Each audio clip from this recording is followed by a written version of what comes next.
Twilly dilly dee, twilly dilly dee, tweet, tweet, tweet, tweet. She talks to the people all night long, chatting and a-gabbing and a-singing her song. All the divas down on Rainbow Street love to hear Toni go tweet, tweet, tweet. Talking Toni, Tweet, tweet, talk, talking Toni.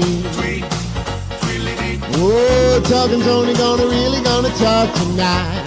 tweet, twilly dee.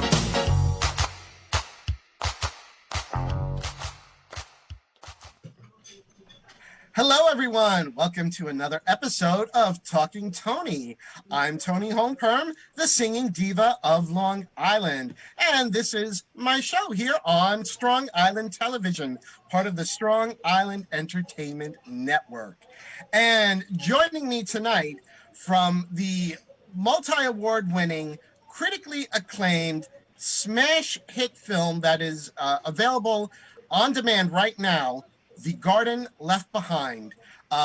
From The Garden Left Behind, we have, I'm forgetting names, I'm so excited. We have Carlie Guevara, who played Tina.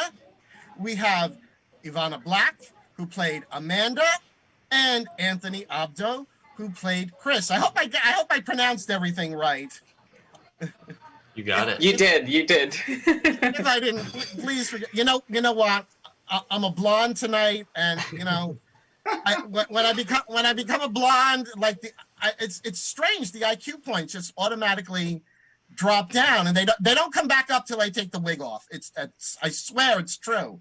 I swear. But I want to thank all of you for joining me tonight. I have to tell all of you, you all were so fabulous in The Garden Left Behind.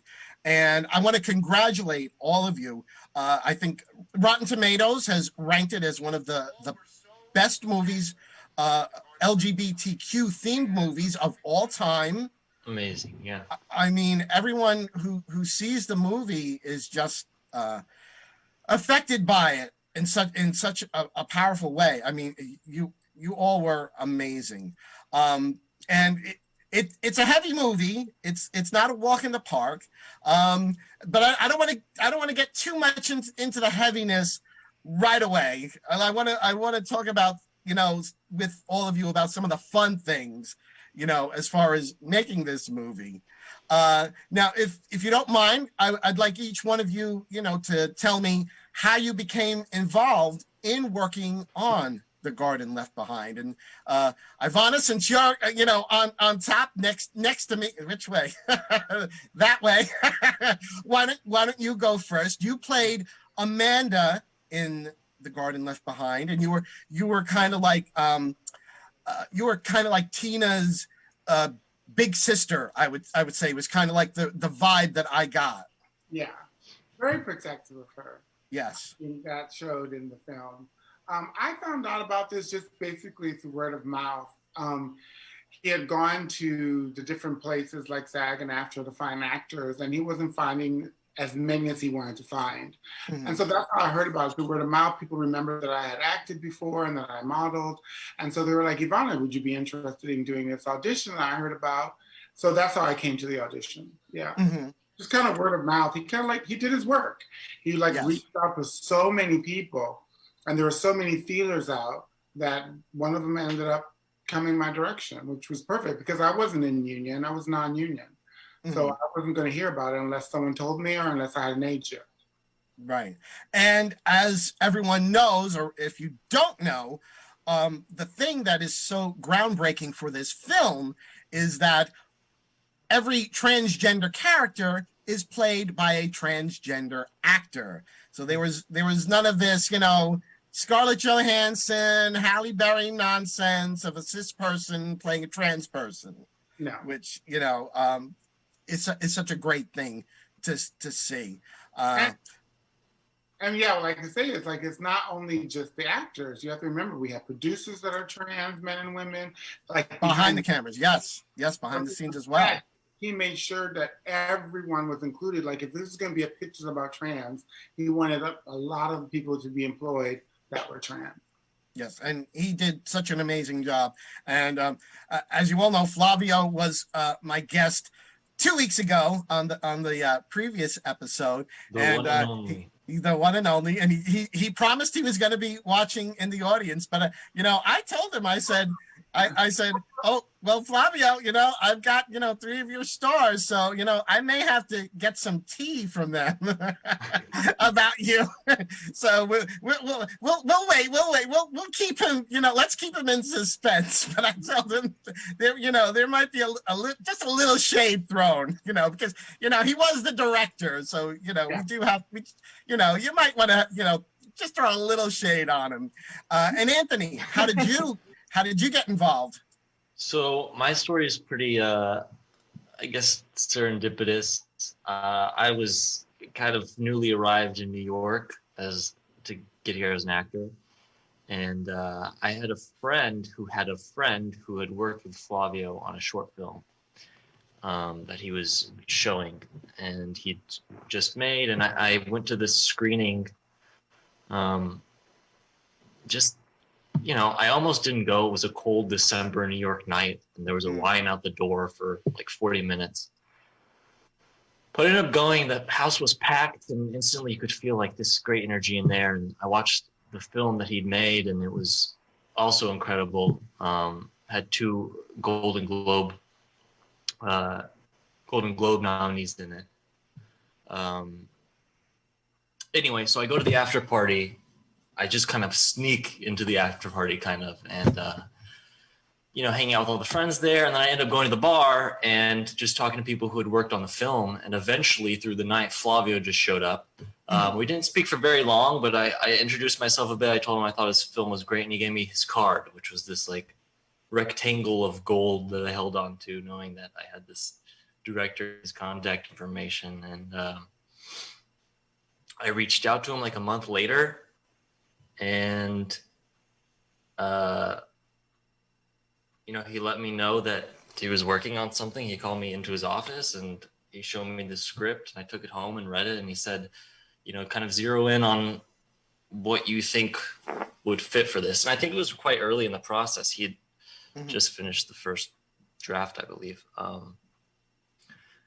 And I read this script, and I was emotional, and I learned so much, and you could feel the weight of it and how important it was. And yes, just mesmerized, and it was something I had to be a part of. And Chris was such an intriguing character to read and to imagine. And I just kind of threw it out there like, Chris would be kind of cool to play.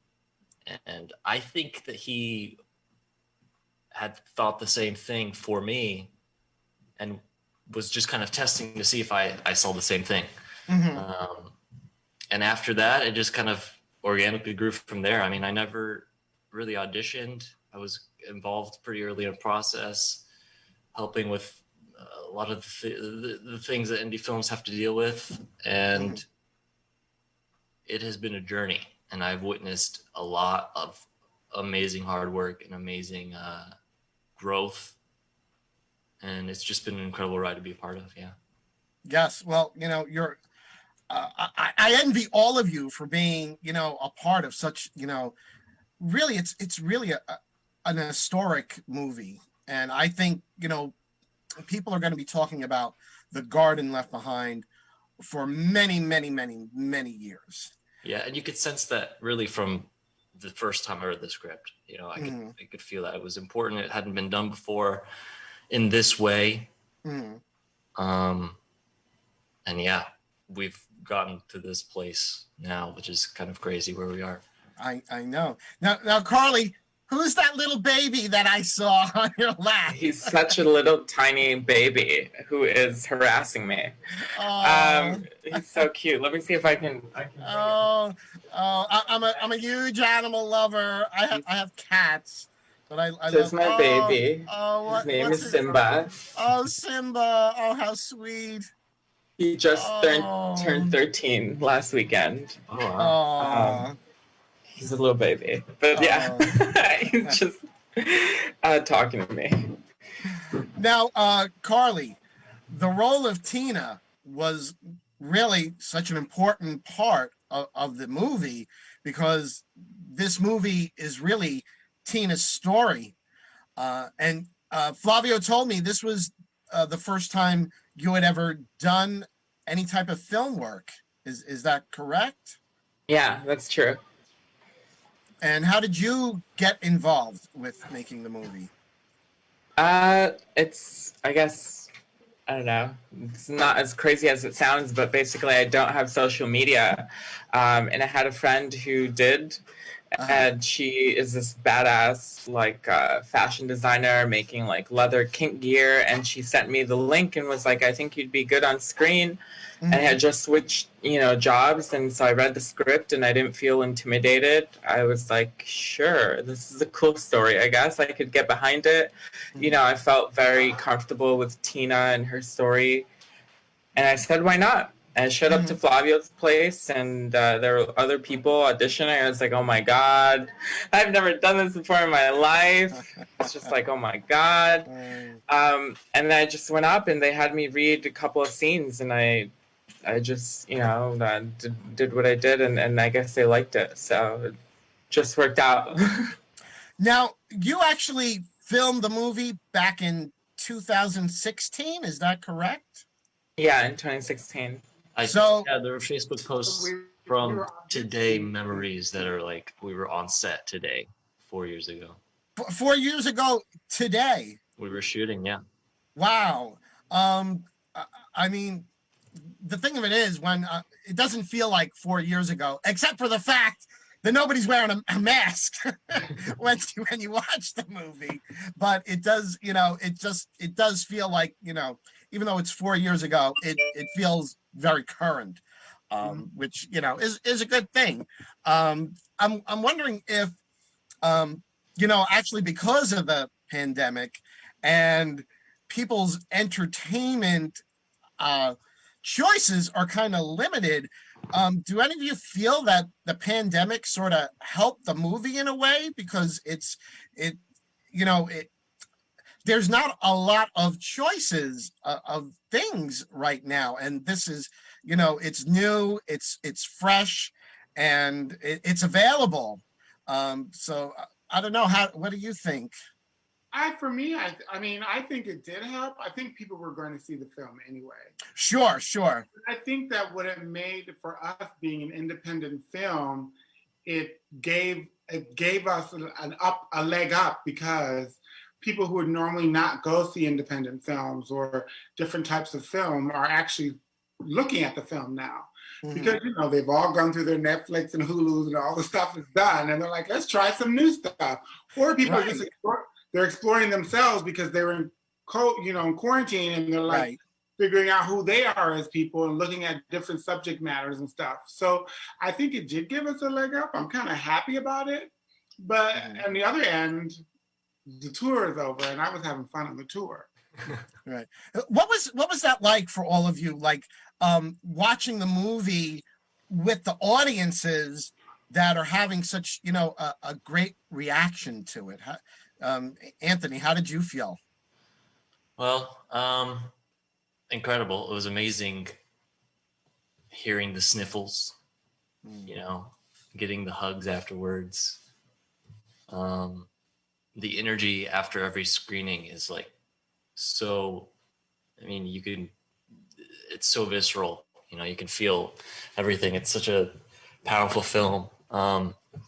Particularly for the premiere, we premiered at South by Southwest in Austin. And I grew up in Texas, so it was awesome for me because I had so many friends and family come out. And that was just an amazing experience for the first, to see the film on a huge screen in a real theater. Can't really beat it. So it was amazing for me, yeah. I can't imagine. Although I did tell Flavio, he better put me in his next movie. I told him, there better be a part for a singing drag queen, Flavio. I'm sure he's got you. He'll find something for sure. Actually, I was please, Flavio, please. I'm wasting away here on Long Island.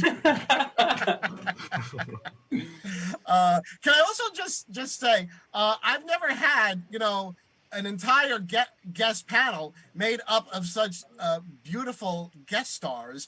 And I believe it's in my contract that there should not be more beautiful people than me. So Bobby, you're fired. You hear me, Bobby? No, I'm kidding. But also, as I was saying before, the movie is really about the different relationships that Tina has with, all the other people. So now, Carlie, let me ask you, your relationship, Tina's relationship with her grandmother in the movie is just such a beautiful, powerful thing. Um, uh, did you draw from real life? Did you have like, or do you have like a closeness with an older female family member that you could draw on for that?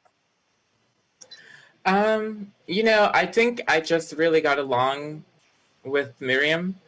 She was And just she is amazing. I met fabulous. her. She Oh my is. She God, is she is a million fabulous. percent. A million percent. There's nothing but gold to be, golden words to be said about her. I met her on set. And I just liked her. I was just like, oh my God. I feel so someone much not like her? affection, so much Yes. affection towards her. And I guess so. I mean, I don't know where I pulled from, but I guess I just modeled it after, maybe how I am with my grandma, or just, someone that you love. Yes. And it just works so naturally, just because of who she is, and the way she is, her energy. You just can't help it. You just fall into that role with her, and it's so easy. So easy. When she falls in love with the vacuum cleaner at the beginning, it was just like it was like, how could you not like fall in love with her? I mean, that was like everyone's grandmother. Wouldn't matter if they were Mexican, Italian, Jewish. It wouldn't matter. It's like here's they all just want a vacuum cleaner. Yes. Yes. And also this scene where, and I'm being careful not to spoil things, so I'm trying to only talk about things peripherally. But the scene, Carlie, after Tina had hooked up with Jason in her bedroom, and the next morning it's like she's having her breakfast of shame, and the grandmother, her abuela, is like kind of giving her like that side eye, like she knows what she did, and he's like couldn't he have slept on the couch?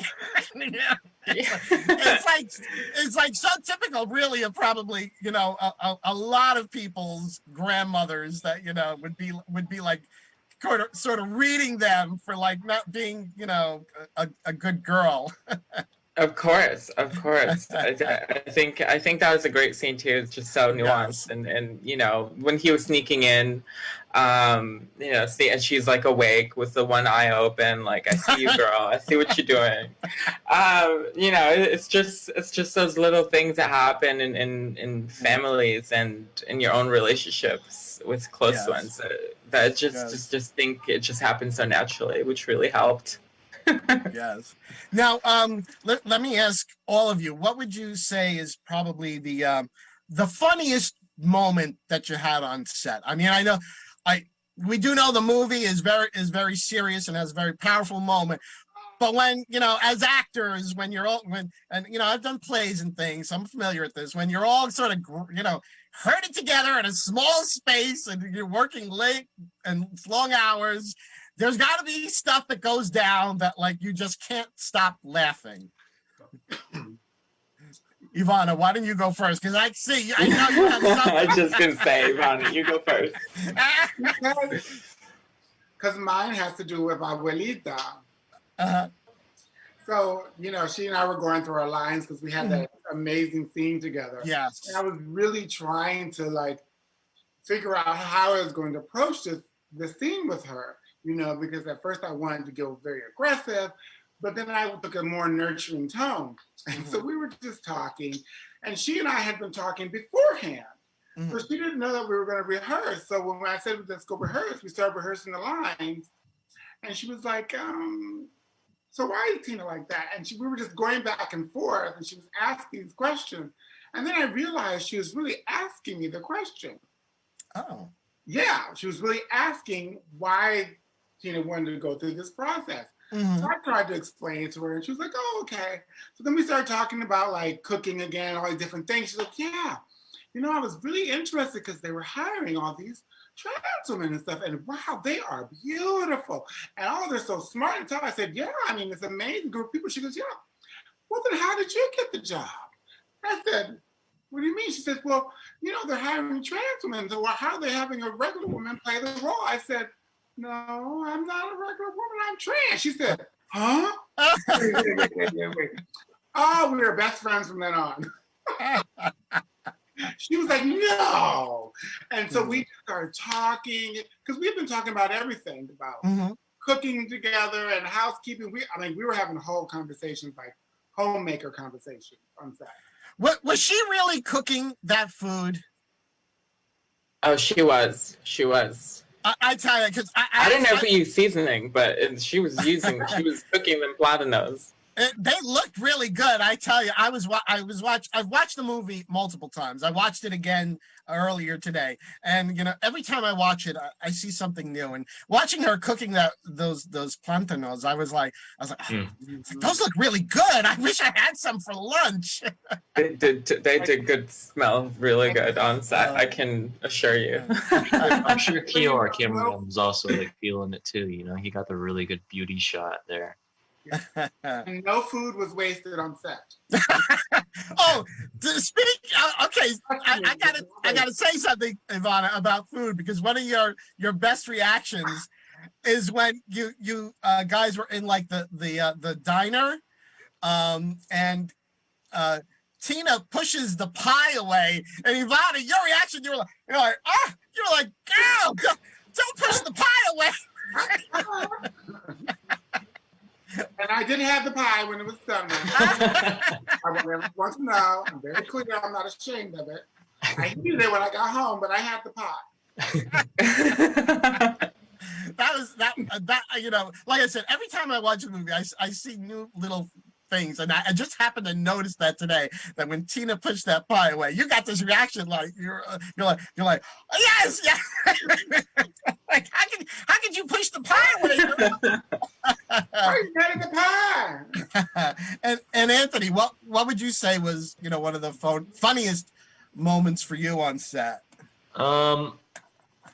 Well, there's two kind of scenes in the bathroom with my character, and I think both were pretty funny. When cut was yelled, I know you wanted to talk about it later, but the haircut scene, there was just such a big buildup for me personally for such a long time to that, and it was a one take thing, and my hair is super thick, and so like hair and makeup had to get the horse shears, like the most powerful shears you could get, so that we didn't mess it up. It didn't stop working once it got halfway through my head.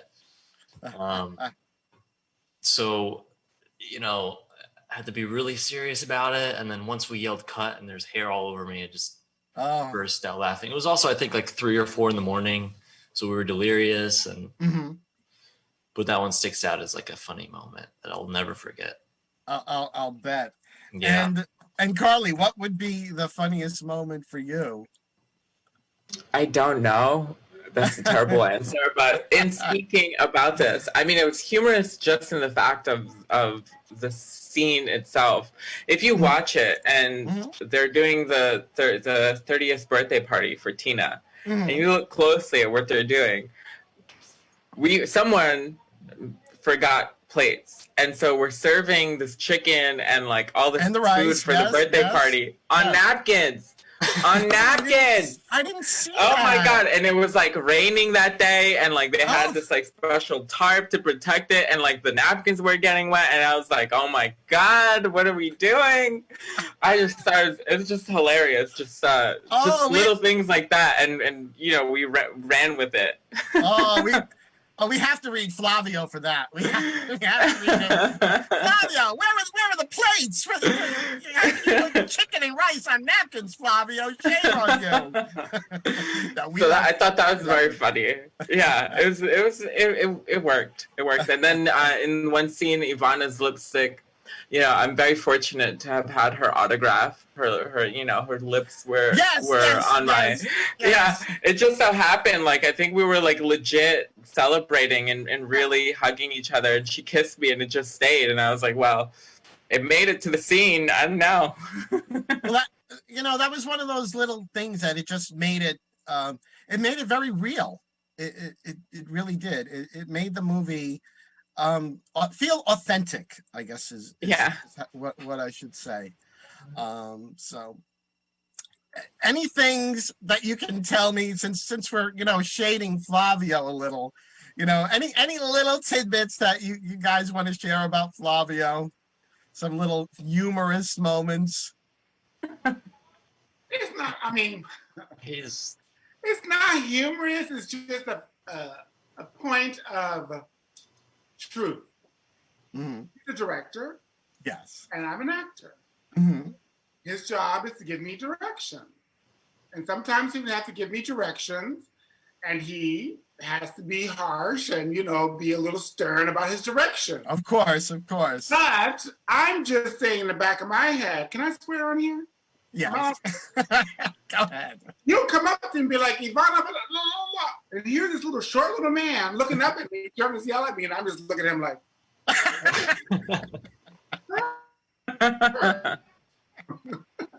It's always so funny when he's trying to correct me because I have to look down at him because he's a little short and I'm tall, and usually I'm in heels, so I'm really tall, looking down at him. Right, and right. He's looking at me like, and I'm just like, okay, sir.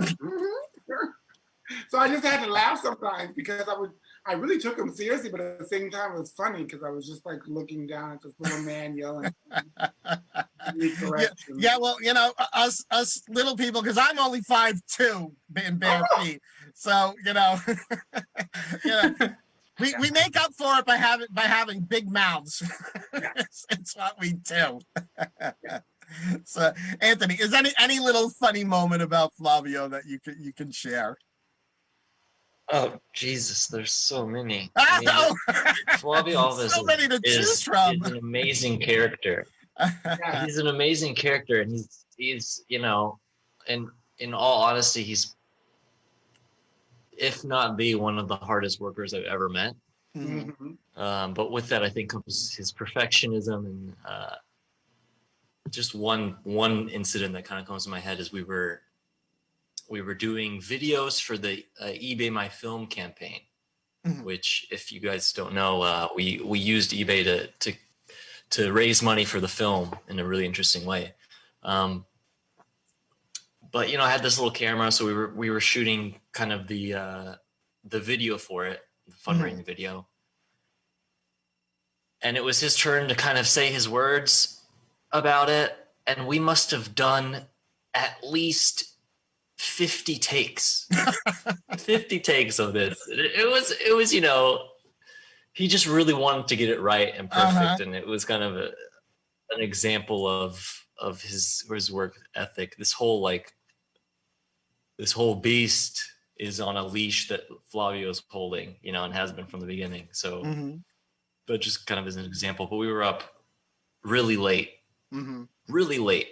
just shooting Flavio over and over again, so we could get it right. And Carlie, what little funny thing can you tell us about Flavio? I don't know exactly the greatest. I think we've had our ups and downs in my relationship with him, but it's become so great that I realized the other day, like, I've been so down on myself and like thinking, I've been exposed to so many mentors when it comes to art, and I've been thinking like, well, when's the next one coming? Like, what's next? And I realized that the next one was Flavio. That was the next, my next mentor, and that's the current period I'm in. So it's not really a shade; it's more of a love that he's really has helped me and brought me under his wing. I think he's very funny. He's super brilliant mind, and he works so much. And you're so right. His mind is just always at work, and I don't know how he deals with it. I would explode. I would explode. He's just constantly like talking and constantly trying to like figure out projects that he's doing. So much stuff that he has to handle. So yeah, so basically my shade, my funny thing is that he's hardworking and I like him. Well, there is absolutely nothing wrong with that.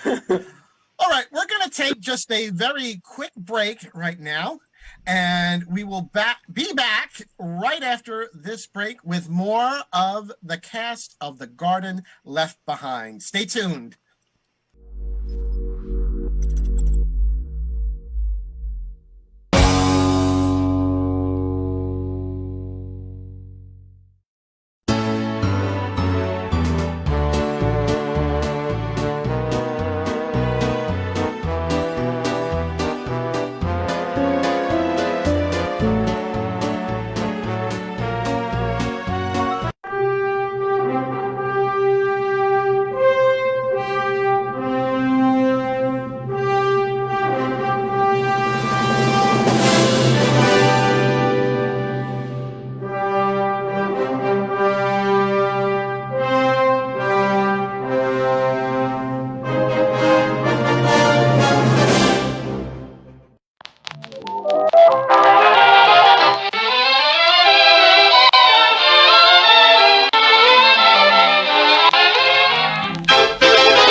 Hello, we're back with Talking Toni and the cast from The Garden Left Behind, which of course is to my I don't know if you're on my left or my right, girl, because it's Zoom. So, but we have Ivana Black, we have Anthony Abdo down there, and below me is Carlie Guevara, all from the cast of The Garden Left Behind. Now, I tried to keep things very light and happy in our first segment of the show, but the movie is a serious and heavy body of work. And one of the things that people may not be aware of, even today, I was looking, online, and as of August 7th, I don't know if this has changed, but according to the National Center for Transgender Equality, at least 28 transgender people have been murdered or their death is suspicious so far this year, compared to 26 total last year, and the year is not over. So this is it's a crisis, and I myself am not transgender. I'm a drag queen. When I'm done doing this, I take everything off and I can go out, walk on the street, and I look like any other cisgender male. But transgender people do not have that luxury. It's please, if I say anything wrong, please correct me. Mm-hmm. When a transgender person goes out on the street, that's who they are, and you are vulnerable, because you don't know. Someone may read you as being transgender, and they may be a transphobic jerk, and may want to say mean things to you, or God forbid, hurt you physically. And it's a serious problem. And I know I don't have any answers. But the movie has brought attention to this problem. Yeah. And what can all of you share about this with people that are watching, that are not aware of how serious an issue this is? So, silent. Ivana, why don't you want to go first, Ivana? You're on top, so you go. You're on top, so you go first. I think that just most people don't realize that they take for granted the idea of just like you said, going out into society and just enjoying themselves without fear. I mean, you know, I consider myself privileged in the sense that I am considered passable. And so I don't have that many problems when I go outside. But the truth is, I still worry about whether I'm going to make it home at the end of the day. Mm-hmm. Is that moment going to happen where I run across someone who does figure it out and has like this huge hate for who I am or what I stand for? So yeah, I don't think a lot of people realize that they're lucky in the sense that they don't have to worry about that. And the climate we're in now, I not only do I have to worry about being trans, I have to worry about being Black. So it's like this whole ball of stuff that you have to go outside the door with every single day. Mm-hmm. Mm-hmm. And Carlie, what do you feel about this issue? You know, I mean, you reading that just really. There's a word. It's like it's ice water. There's a word. Sober. Sober. You know, brings the mind to soberness. It sobers me up in a way that it brings me immense sadness and tears to hear that, and because it's true, and it's not really even that we have the luxury or don't have the luxury. It's just who we are. Yeah, right. It's just this is the way I gotta be, and you know, this is the person that I was sent here on Earth by whomever, and it's very unfortunate that in a lot of societies, that person, just the idea, the identity of it, is something that many would desire to be erased or removed, and I think that hearing those numbers and those statistics and just how vulnerable anyone, I mean, even let's say you're not trans, but anyone who's anything other than the norm, right? So what we expect is, okay, we expect a dude who's not gonna be a drag queen. So, you know, you yourself, if you're caught at the wrong moment in between a gig or something, someone may lash out, or they may take, you know, if they see you at a show for being a trans woman. And so, you know, there's all these nuances, and it's very interesting of all these intersections, right, with drag queens and, female impersonation, trans men, et cetera, et cetera. It's this whole giant thing. I just think any deviation is, castigated, or it's punished very heavily in a lot of societies. It's just very sad. It's just very sad because it doesn't need to be that way. I mean, no. It's so senseless. You know, when you hear about the two trans women, this is what, touched my heart. It was just these two trans women in Puerto Rico burned alive in a car. That's bizarre to me. So that could have been me. I could have been down in Puerto Rico. Luckily I was born here, but it's very saddening. It is, and as I say, I'm not transgender, but I have a lot of friends that are transgender, and and I support them. And even though I do not know what it feels like to be transgender, it doesn't mean that I can't support them, feel for them. I have one friend who's begun transitioning, and she actually had a blind date, and I said, well, does he know that you're trans? And she said, yes. I told him and everything, and I was like, and I said, listen, when you get home, you text me the minute you get home. I said, I want to know that you're home safe and sound, because you worry. And that's important. I think that's another thing about the story and the friendships in the story, is that trans women need that. There's so many people who aren't there for them to check on them, to make sure they're okay. You know what I mean? A lot of the trans women that have had these incidents, of course, they've had family and friends that had to fight for them. You know what I mean? So when people like yourself and other people advocate for who you are and want you to be safe and say, call me, or make sure you get home okay, make sure you're okay, that's important. I think that's what was important about this film too, because after the movie, when we were doing our conversations, that's the first thing cisgender people would ask: how can we help? And that's where you start at. Right. Yeah. Absolutely. And Anthony, you're also the other cisgender male here tonight, even though I don't look it.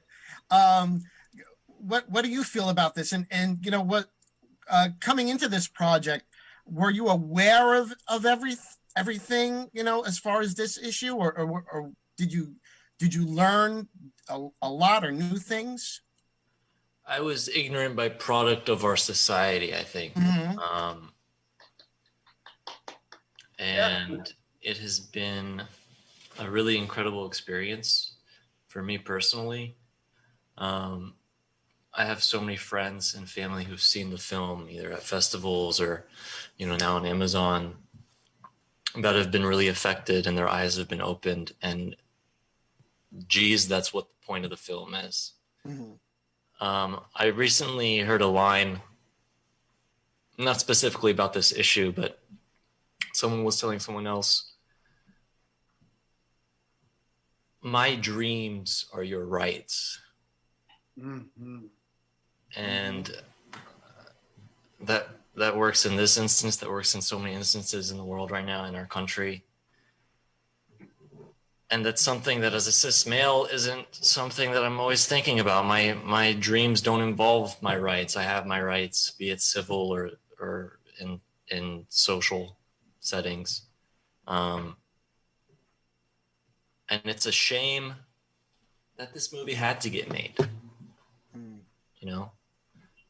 It's a shame that we're still talking about it. It's just a shame that those numbers are going up every single year.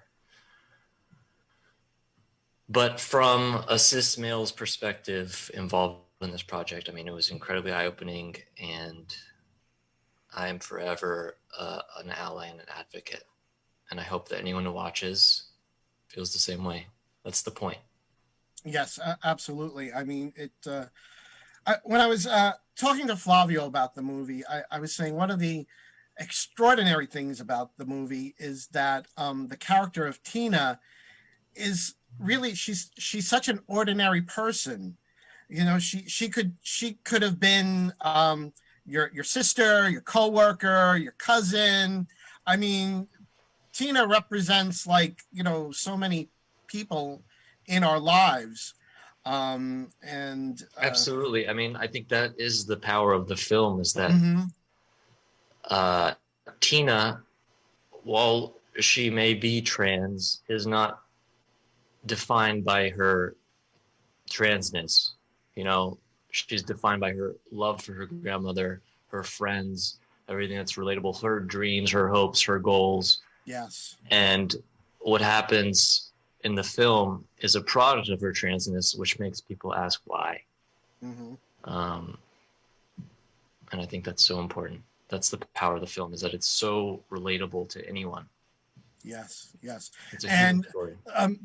Yes, it is. That's what I said to Flavio. It's a human story. The other great thing that I felt about The Garden Left Behind was I really didn't know what was going to happen at the very end, and I'm not going to spoil things. If you haven't seen the movie, it's available now on everything: iTunes, Amazon Prime, Google Play. The Garden Left Behind. See it, rent it tonight. But the very end scene, I didn't know, like, what was going to happen between Chris and Tina, and which is a testament to Anthony and Carlie. You know, your portrayal of these characters that kept me in such suspense. I mean, it could have gone, like, there were so many ways to me it could have gone. And actually, when I watched it, one of the secondary times that I watched the film with my husband, when we got to that climax at the end, my husband literally gasped. I mean, out loud. He was like, oh! I mean, you know, and you know, for somebody to have a reaction like that is quite powerful. Flavio told me that when they were screening it at the, you know, the different festivals that you were at, that some people couldn't take it, that they had to leave. Yeah. Did any of you see that happen? several times. Several times. And that gasp was like at 20 decibels. Like it was loud in every theater, you know. Yeah. At South by Southwest, it was definitely. I mean, a lot of the screenings. I haven't seen anyone who wasn't able to handle it, but that gasp it's heard. It's loud and it's silencing. Yeah, I have so much I want to say, but I don't want to give it away. And I know, I know. It's like you see it, and it's like you just want to. Oh, you've got to see this movie, and this happens, and this, and then it's like, oh, but I can't tell you because I don't want to ruin it for you. So. Yeah, I think 3 points just on the ending is just one. This man in Cleveland came to see the movie just because it was about immigration. He just saw the keyword immigration and came as I was going to be about immigration and left. Obviously it is, but it's just one of the many facets of Tina. He thought it was going to be a documentary and he just hugged me and was like very, I think it was an eye-opening experience for him to just a new perspective that he usually wouldn't have seen. And then 2, in San Antonio, when I was at the film festival there, I was paired with someone, to show me around the city. And she hadn't seen it. And I was like, whoa, I can't wait for you to see it. And I forget, it's so weird because like, I forget, I tell my friends and stuff, like even one of my best friends, I'm like, yeah, you should watch it. And I forget what really is going on. And so some people, it's very impactful to them. And it's just a lot, and you have to be prepared to take it. And so when the movie finished, she cried and she hugged me and just was like, just want to hug you and make sure that you're okay. In other words that I can't say that probably would give it away. And then lastly, when my mom saw it, and I thought that was really funny. I was like, oh my God, with the sex scenes or like the romance. I'm just like, oh my God, I left the room. It was like, I'm not watching this. My mom's in the room. And then at the end, she also cried. And I think the message, I think the idea of what's going on is she got it and she understood. And I think it's very interesting, Toni, as you're saying, so many people take it 2 ways of what's going to happen with Anthony's character, Chris.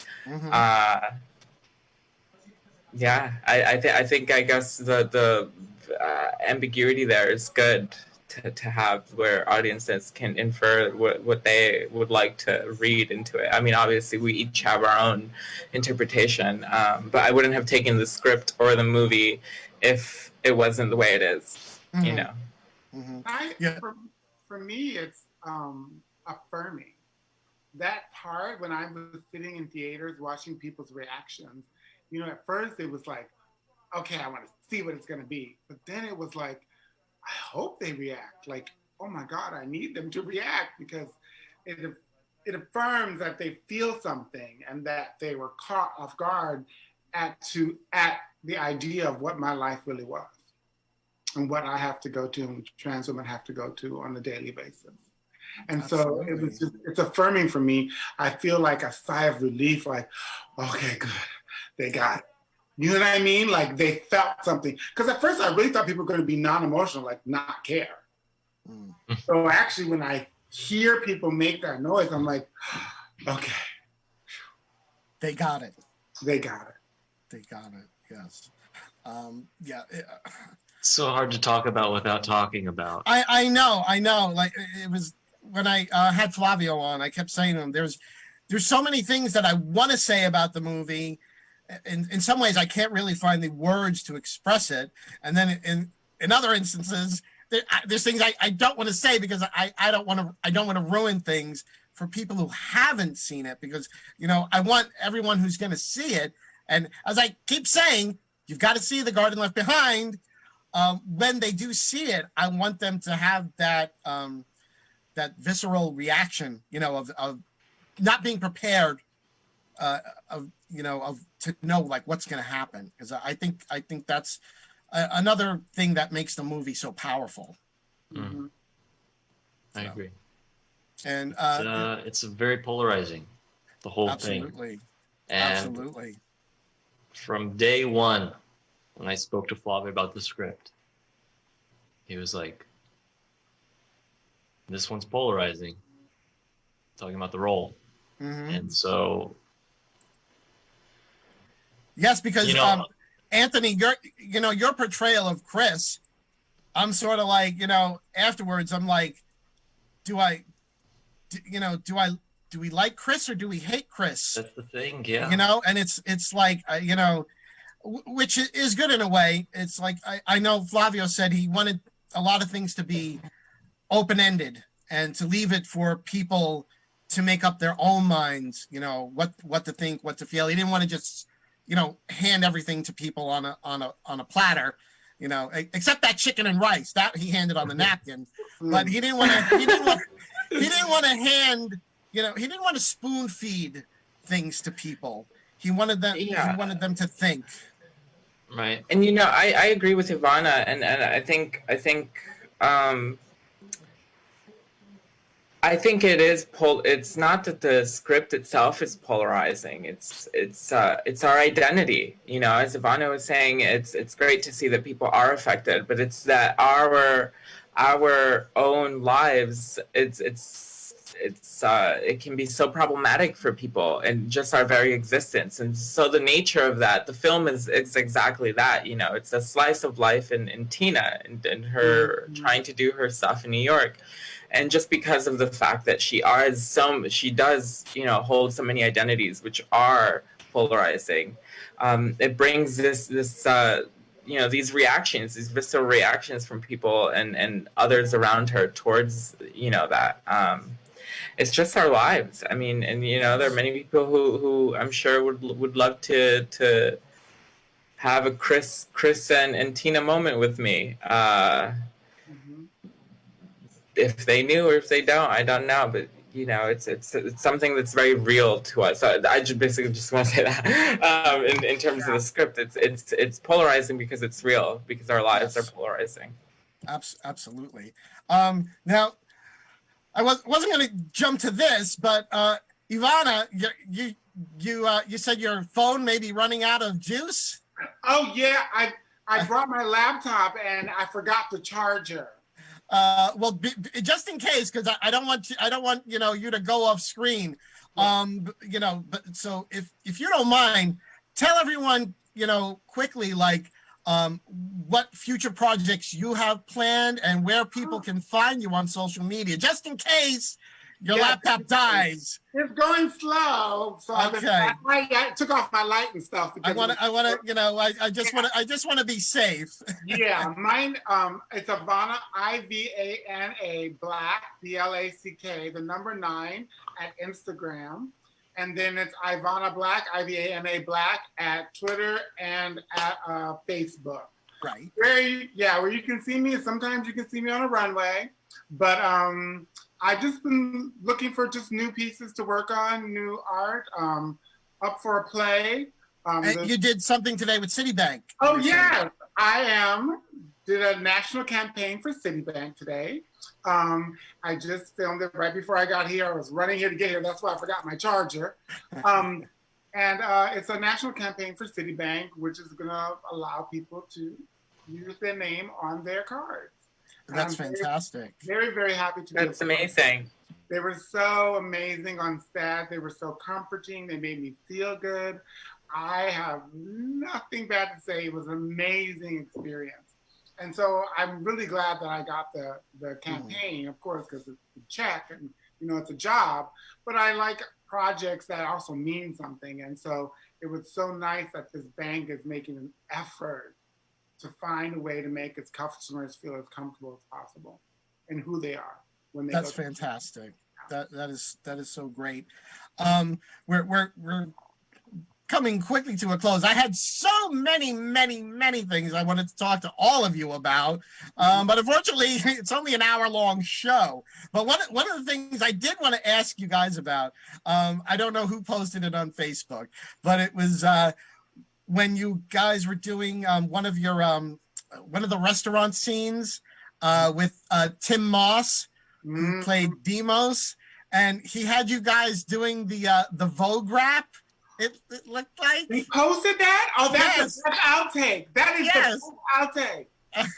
Yes, it's. I saw it on Facebook. What was that all about? Well, I'll just say it very quickly, but because when you're on set, and anyone who's out there who's acting or is thinking about acting, sometimes like you've been on set for so long, you have to repeat things, you have to do stuff so many times that you kind of like check out of the scene. But Flavio had this great way of getting you to check back into the scene. He'll make you say stuff or do stuff.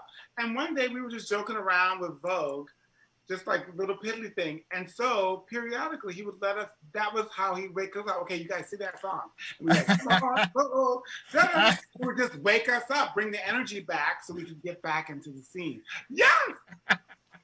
I was like, I had to frame mine differently because I had the pie, you know. What flavor was that pie anyway? It looked really good. Apple? Apple. It was. Oh, it looked good. It looked good. 4 years, can't forget. No, and Anthony, what projects are you working on, and where can people find you? I'm kind of dabbling in a lot of stuff. I mean, obviously COVID is really slowing down a lot of artistic industries. So I'm trying to focus on doing a lot of writing for stuff that will eventually be made when we're like in a safe world again. I do a lot of music too. I'm a singer-songwriter, so I'm trying to record a lot of that right now and put it out. Carlie and I be in your video. Do what? Carlie and I will be in your video. Oh yeah, all right. If you need someone to harmonize, throw a singing drag queen a bone. I've got the whole band here. All right. After this is over, this is first practice. I'm not joking around. Oh, we could be like, one of those old Robert Palmer videos. We'll be the three girls in the background. Perfect. I'm on Instagram at my last name, Abdodoe, so Abdodo. And yeah. And that's where we can find you. And Carlie, what are you working on right now, and where can people find you? Although you said you're not really on social media. Yeah, I'm not. But obviously, from this interview, what I should be doing is obviously writing a movie to cast you in it, because we need to hire Toni. Obviously. What I'm doing is writing the next play, the next movie with you. Yeah, I'm not on social media. Jesus. Hallelujah. It's gonna be a little girl. The title's gonna be A Little Girl in Ronkonkoma. It's something, Rooney from Ronkonkoma. Yeah, I'm not on social media. I'm finishing a short film, thesis film for AFI that is wrapping at the end of October this year. It's called Spaceship. It's set in Los Angeles, and it's a great story. So check that out when it comes out. Is it science fiction related? It's in a way, I guess. More so drama, but I think just the sci-fi aspect comes from the interest of space and exploration from one of the characters. Because I love sci-fi, and I don't know. I love sci-fi too. I don't know if all of you are aware, but this coming season of Star Trek Discovery, they actually have a non-binary crewmate joining and a transgender cast member joining. So it's the first, they've sort of dabbled in non-binary and transgenderism, but this is the first time ever that they're actually having hiring. And it's being specifically stated, outright, this is a non-binary character, this is a transgender character, and they are played by a non-binary and a trans actor. That's amazing. Awesome. Yeah, they need to call Wow. They need to call me when they decide to cast a true Amazon woman. Because they always have Amazons, and they're like 5'2", pixie blonde hair. And I'm like, excuse me, I feel very attacked, Ivana. I feel very attacked. 6'2" without heels on. Can you imagine if my big sword? Whoosh. Yes. Absolutely. Hire You some real should. Amazons to play Amazons, please. Oh, you'd be so good. You would. Actually, in the comic books, Wonder Woman has a black sister. She's like the black Wonder Woman. She's called Nubia is her name. Oh, I So can do that. you would be perfect for that. They're making more Justice League movies. Okay, Girl, let's figure it out. Okay, you gotta get in that. Wonder Woman's sidekick, Nubia, right here. Her sister. No, she's not a sidekick. She's equal. Oh, she's equal. Oh, okay. Equal, girl. She getting her own Equal. movie. She's getting her own movie, her own soundtrack. Okay, I don't need the Wonder Woman heels either. Well, I want to thank all of you so much for coming on tonight and doing this with me. Thank you for having us and spreading the film's message. And I've been sharing it and talking about it and posting and reviewing as much as possible. I think it's just such an amazing, powerful, and important movie for our times. As I said, I think this is a movie that will be a must see. When people say, what are the best LGBTQ themed movies to watch, The Garden Left Behind is going to be one of the most important films. Oh, and we lost Ivana. Her laptop finally gave out, but that's why I wanted to get all her info in first. But I want to thank you, Carlie, and you, Anthony. Of course, Ivana, who's not here at the moment. Her laptop died. But I want to thank both of you so much just for coming on and doing this with me. And I want to tell everyone out there who's watching, you have to see The Garden Left Behind. It is available right now, video on demand on Amazon Prime, iTunes. I think it's on Google Play. If you go to YouTube, Vudu, all those things. all the So things. there's no good reason not to see it. A very important film for our times. So I want to thank all of you who tuned in tonight to see me with this lovely cast from The Garden Left Behind. And I will see you all again in 2 weeks' time. So good night, everyone, and stay safe. Bye-bye. Thank you so much, Tony. Thank you. Thank you. Thank you, Bobby.